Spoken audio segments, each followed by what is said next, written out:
Roteirista e produtora, a nossa convidada de hoje é responsável por uma longa e bela jornada pelas águas do Rio São Francisco. Eu tenho o prazer de receber aqui no estúdio do Revista, Isabela Faia. Muito obrigada, Isabela, pela sua presença. Obrigada a você, tudo bem?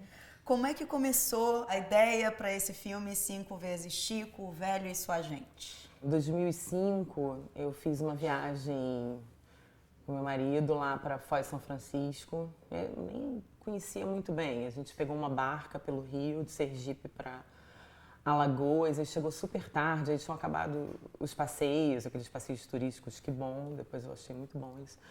E aí a gente pegou um barco de um barqueiro, que agora eu reencontrei na filmagem, chamado Perereca. E ele levou a gente, o Rio tava um pôr do sol maravilhoso, eu tava meio triste e tal. E aí chegou lá na Foz, a gente tava sozinho naquele mundo, um paraíso, né, com aquele rio desaguando no mar, uma coisa assim. E aí esse cara falou pra mim uma coisa assim, ele falou, poxa, não fica triste não, tô vendo que você tá meio triste. Imagina quanta coisa esse rio traz, quanta tristeza, quanta alegria. Esse rio, ele nasce lá em Minas. Eu falei, cara, que coisa, realmente, né? Esse rio nasce lá em Minas, está desaguando aqui, quanto ele já pegou de quanta energia, né? quanta história e tal. Aí eu já fiquei com isso na cabeça e voltei, demorou um pouquinho e fui pensando muito na estrutura desse filme. Então, não queria que fosse só um diretor. E aí eu vi uma série chamada 5 vezes 5 vezes 5, que era uma série de 5 episódios do Spike Lee, com o Woody Allen e tal. E aí eram filmes que tinham a água e um trompete. E 5 filmes feitos por 5 diretores. Esses elementos eram os elementos que eram a unidade da série. Aí eu pensei, 5 diretores, são 5 estados. E aí fui procurar esses diretores, o perfil desses diretores. Você já tinha esses diretores na cabeça antes de... Não tinha. Na verdade, eles foram mudando bastante ao longo, né? Sempre ia mudando na minha cabeça. Aí chegou uma hora que eu falei, cara, vou escrever isso. E aí comecei a ver um monte de coisas. Aí vi um filme que eu gostei muito, chamado Morro do Céu, do Gustavo de Polidoro, que é um gaúcho.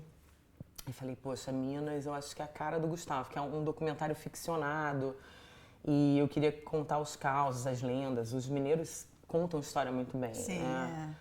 Então, eu queria que o Rio nascesse como se fosse um parto, uma forma da gente mostrar uma abordagem. E o Gustavo, convidei, ele topou. Aí eu vi o Vou Rifar Meu Coração, da Ana Ripper, aquilo bateu fundo em mim. Eu falei, essa mulher vai fazer Paixões, e, né, essa coisa da fé, da Bahia. E aí o Camilo Cavalcante é um amigão meu, pernambucano, que eu acho que é um dos cineastas mais talentosos do Brasil. Ele faz só filme soco no estômago. Você sempre sai meio perturbado. E aí eu falei, esse cara vai fazer o sertão de Pernambuco. E a aridez, né, a tristeza, aquela coisa do rio ali do lado. E as pessoas sem acesso à água, pobreza absoluta, né? O Eduardo Goldenstein foi muito porque eu tinha visto Corda Bamba, filme dele, gostei muito de como ele tratou a morte da mãe da menina, uma história profunda, mas uma história meio para criança. Então, a gente tinha muito uma ideia de fazer um filme quase cordel em Sergipe. Nem foi muito por aí que o filme foi andando, mas a gente achou um personagem que era muito legal, que se auto-intitula o 29º Cangaceiro de Lampião. E ele vive essa vida, ele acorda todo dia, se veste o Lampião e vai para a Grota do Angico, onde o bando de Lampião foi assassinado.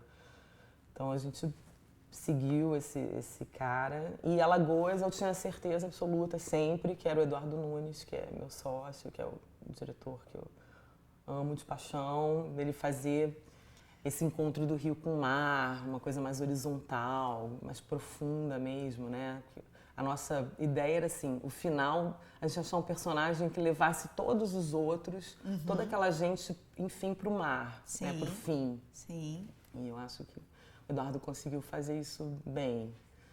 Então foi por aí, mas até chegar nisso, aí a gente escreveu. O filme tem um aspecto documental ou não? É uma ficção? Ele é documental, mas ele é um documental com interferência maior, assim, dos diretores. Você fez um processo de pesquisa Sim, também, a gente com pesquisou, essa população ribeirinha, tudo? Sim, fez uma pesquisa em cima dessas ideias que eu tinha. Depois a gente fez um pré-roteiro. E a partir de que momento você tinha todos os diretores? Você fez primeiro o roteiro e aí foi convidando? Ou você fez o roteiro depois de já saber quem seriam os diretores? Eu fiz o roteiro e fui convidando. Sei. E aí, sei lá, aos 45 do último tempo, eu achei a Ana, que era da Bahia, assim, escrevendo pro edital da Petrobras e tal. Falei, pô, falta Bahia, eu queria que tanto que fosse uma mulher, não é possível, uma mulher mais com essa pegada e tal. E aí a Ana foi convidada.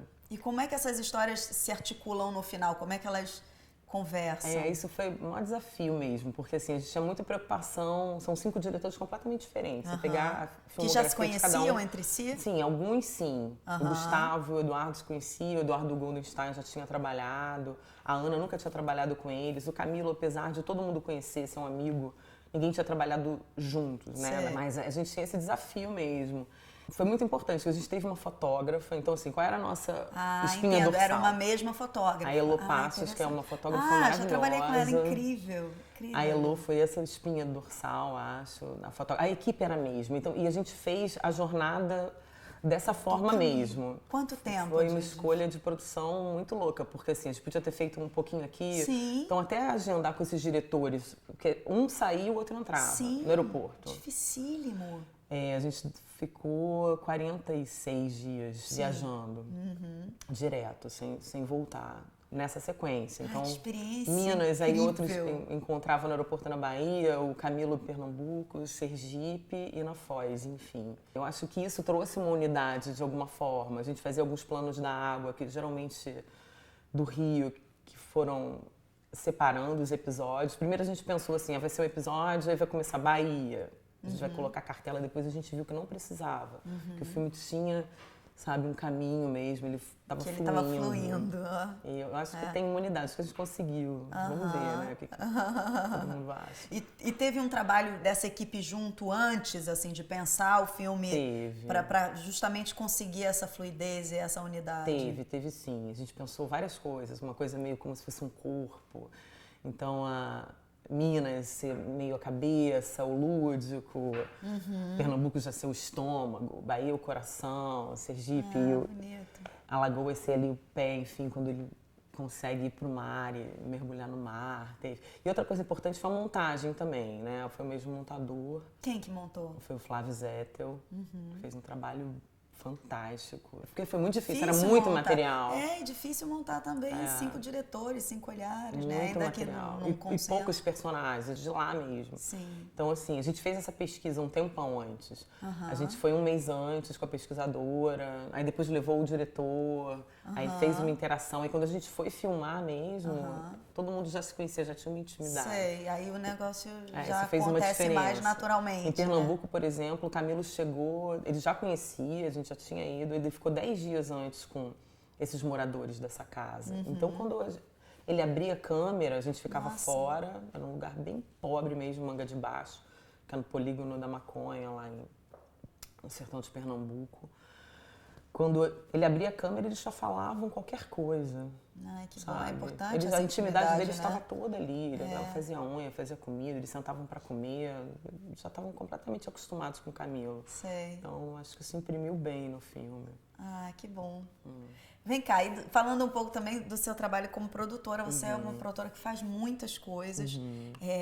E vocês trabalham dentro da sua produtora com um núcleo criativo. Sim. Eu queria entender melhor como é que funciona esse núcleo criativo, como é que você acha que isso contribui para o seu trabalho.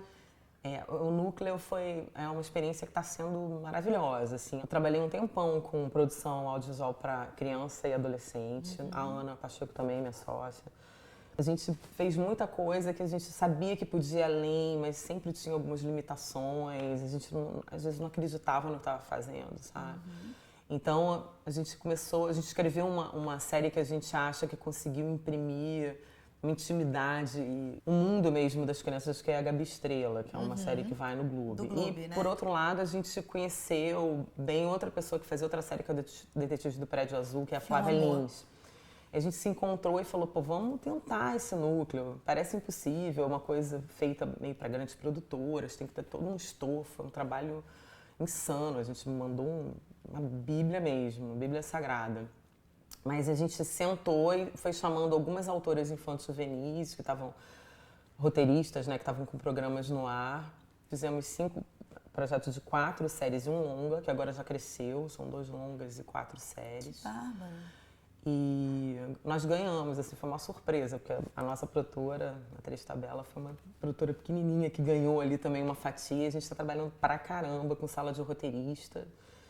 E a gente já vai agora escrever esses 2 longas. Uma adaptação ao Slam, que é uma adaptação de um livro do Nick Hornby, que é o cara que eu adoro. Que barato. Que fez o Alta Fidelidade, Que escreveu barato. um monte de coisas que eu curto a beça.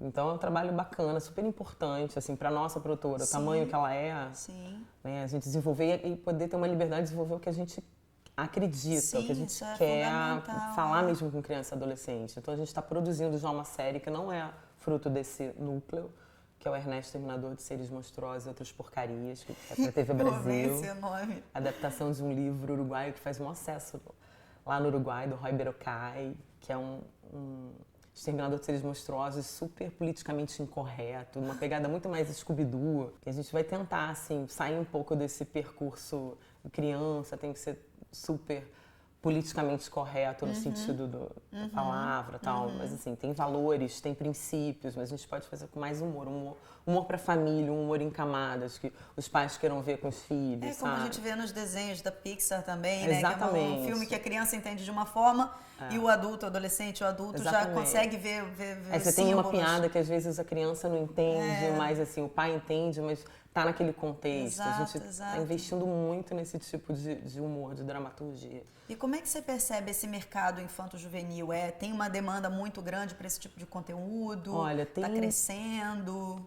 Tem um fenômeno muito louco, que assim, os canais abertos, na verdade, quase que acabaram com a programação, né, infanto-juvenil. Verdade. A gente tinha, sei lá, né, nas grandes emissoras, uma faixa toda para Não tem muita coisa mais, né? Não tem, porque depois que acabou a publicidade, não pode usar publicidade, né, na programação, o interesse acabou. Mas tem as TVs, então assim, agora mesmo, ano passado, no começo desse ano, eu escrevi uma série pro Disney XD com a Karina Schultz, que também é a mãe lá do Gabi Estrela. E a gente também tentou, tem um interesse, assim, por exemplo, a Disney está querendo investir no Brasil em programação para as crianças brasileiras pré-adolescentes. Essa série vai ser sobre surf. Então, acho que assim, está crescendo o interesse, até pela cota de tela, né, pela nova lei. Que tem que então, ter assim, os conteúdo. canais, né, Gloob, a Disney, o Cartoon, eles têm que ter programação brasileira. Sim. Então, eles têm que procurar alguma coisa por aqui. Isso é muito sim, bom. Sim. Né, pra gente criar alguma coisa parecida com a nossa cultura, que a criança se veja, cante as nossas músicas, sabe? Que não Exatamente. seja, sei lá, um Violeta, que um monte de gente gosta, mas assim, você olha e fala, pô, no Brasil Isso não é nosso, não é né? nosso, não nos sabe? pertence. Ninguém é assim. Sei, né? sei. E como é que você administra esse lado produtora com esse lado roteirista, criadora, né? Assim, tem uma demanda de mercado, talvez por uma coisa mais comercial, e tem uma necessidade de falar de uma maneira mais autoral. Como é que é esse equilíbrio dentro da sua cabeça, do seu coração? É super complicado, na verdade, difícil, porque né? você tem que parar para escrever, né? Então tem que escrever 2 roteiros por semana. Eu tô nessa onda e também tem todos os... Escrevendo mesmo, você está escrevendo quantos? A gente está escrevendo agora a série, o Ernesto Terminador de Seres Monstruosos, escrevendo os roteiros do núcleo criativo, supervisionando com E aí é uma os equipe grupos. de roteiristas. Tem um grupo de roteiristas para cada projeto. Então, o da Flávia Lins, que é a nossa líder criativa, tá andando, mas a gente faz as leituras, faz os nossos notes. Tem o da Ludmila Naves, que é em São Paulo. Ela está começando, mas a gente vê também. A gente está comprando os direitos do Islã. Então, assim, tem todo um trabalho. É muito misturado. Muito Na trabalho, verdade. né? Aí a gente também está fazendo um documentário Antártica por um Ano, que é com a Marinha, com a Júlia Martins, outra menina.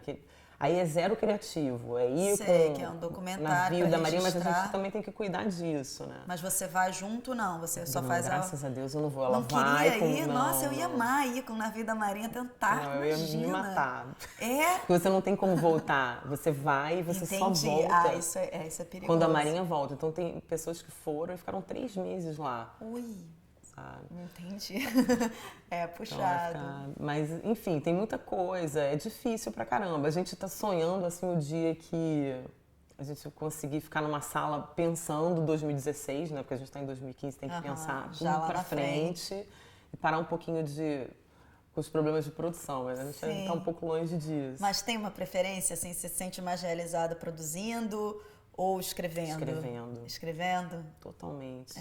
Mas assim, eu acho produzir que a gente... é uma forma também de viabilizar as coisas que você escreve, né? Não, e tem uma coisa também que a gente fez um monte de cursos, fez uma formação que teve dos autores americanos, por exemplo. Eles são muito produtores também. Né? É um tipo de produção, aquela produção que você não deixa a sua criação solta, sabe? Agora eu escrevi, não estou mais contratado para o projeto, alguém vai dirigir, depois eu vou ver na TV, sabe? Nossa meta, a gente está conseguindo isso, é criar, produzir, acompanhar até o final, ficar reescrevendo ali na edição. A gente vai fazer a experiência agora com o Ernesto. Conta um pouco da história do Ernesto. O exterminador de seres monstruosos e outras porcarias. Eu amei esse título. O Ernesto é um cara de uns 40 anos que enfrenta... O trabalho dele é um trabalho super sério. Assim, quando as crianças não conseguem dormir, têm um medo assim, de alguma coisa, os pais não podem fazer nada, os avós, os responsáveis. Eles chamam o Ernesto, que é o exterminador de seres monstruosos. Ele leva esse trabalho super a sério. Porque ele, na verdade, é um cara que aprendeu a lidar com um monstro que vivia debaixo da cama dele quando ele era criança, que é o Rigoberto, que é um monstro aposentado, meio um mestre Yoda, sabe, dos monstros. E ele, hoje em dia, vive com esse monstro, é amigo. O Rigoberto é folgado, já está com 200 anos, porque assustou a família dele inteira e é um super consultor do Ernesto. Então, o Ernesto extermina seres monstruosos de todos os tipos, né, de vários graus na categoria horripilíster, né? Na escala. A gente trabalha o medo das crianças, cada episódio um medo, mas assim, isso é muito pano de fundo. A primeira temporada são 3 episódios, mas os medos são muito pano de fundo, então tem sempre alguma coisa. Então o hamster morreu, tem um tio indiano na casa, acabou de voltar do Nepal. Ele vai fazer todo um ritual do luto. Essas crianças estão aprendendo a lidar com a morte agora. Então, esse monstro volta, o hamster lama. Ele volta, assusta as crianças e tal. Mas, assim, tem muito mais humor, mas a moral da história, os pais vão entender melhor do que as crianças isso. Eles vão ter que aprender a se desapegar e entender que a morte faz parte da vida. Só que, para isso, o Ernesto vai conseguir dar uma força e exterminar esse monstro que não deixa eles dormirem mais, que eles só pensam nisso, sabe? E como é que você chegou, Isabela, nesse universo infanto-juvenil, assim? Da onde veio o interesse? Como é que... Esse universo, assim, eu trabalhei com TV educativa há muito tempo e tinha muitas ideias, assim. Eu comecei a trabalhar muito nova com esse universo. Tive filhos muito cedo também. Você começou escrevendo ou produzindo? Não, comecei produzindo, mas sempre escrevi. Fiz jornalismo, mas não era muito o que eu curtia. E eu tive filhos muito cedo também. Então, assim, muita coisa que pediam pra gente fazer, ou ideias maravilhosas que a gente tinha. Sempre vinha alguém e falava, com todo respeito, com todo carinho, todo amor, os conteudistas e tal. Sim. Ia e voltava de uma outra forma, sabe? Uma coisa mais pasteurizada, assim. Sempre senti muita falta de escutar o que as crianças querem mesmo. Vamos para as escolas, vamos ouvir o que eles querem, como eles estão vivendo, sabe? E ao mesmo tempo criando os meus filhos na maior batalha, vendo, assim, que funcionava um pouco. Mas aí chegou uma hora que não deu mais, assim. A gente se juntou, eu, a Ana, o Eduardo também, né? A gente encontrou uma super parceira, que é a Fernanda também, que trabalha lá com a gente, produtora, Zona. E a gente falou, cara, a gente tem que trabalhar o que a gente quer para as crianças, assim, o que a gente acredita minimamente. Então, a gente saiu, meio que forçou a barra da atriz Tabela criar conteúdo, esse conteúdo infanto-juvenil também. E aí teve essa oportunidade do Gabi Estrela, que foi incrível, sabe? A gente pegou uma menina que é da música sertaneja, do interior do Brasil, e a gente conseguiu colocar muita coisa ali real, sabe? Criar músicas para essa série. Falar sobre o amor, falar sobre amizade, mas com uma pegada brasileira mesmo. Eu acho que deu super certo. E a partir daí a gente tá desarvorando por essa área, acreditando. Vamos ver. Não, vai dar tudo certo. Então os projetos atualmente são o Ernesto, o documentário, mas quais? O Núcleo. O Núcleo. o Antártica por um Ano, que é esse documentário. Um ano na Antártica acompanhando os marinheiros e cientistas que ficam lá, né, imersos nesse mundo, longe de tudo. E tem um projeto chamado Unicórnio, do Eduardo Nunes, que é um projeto lindo, que é uma adaptação de 2 contos da Ilda Ilse, Unicórnio e Matamoros. Olha. E a gente está aí inscrevendo nos editais, Isso tentando nada uma captação. infanto-juvenil. Nada infanto-juvenil. Absolutamente nada Totalmente infanto-juvenil. super adultos. Imagina, incrível esse livro longa dela. Muito que bonito. Barato, que barato. Que também de baixo orçamento, assim, que está dentro Sei. um pouco do que a gente acredita fazer de ficção. E tem muitos projetos também de séries adultas. A gente fica o dia inteiro criando, né, na produtora. Assim que é bom viver, né? Assim que é bom viver. A gente espera viver disso, né? Tá Na verdade. Obrigada, Isabel, pela sua presença. Bom, se você quiser ver a entrevista na íntegra, entre no site revistadocinemabrasileiro.com.br. Eu deixo vocês com mais um filme de micrometragem. Até mais.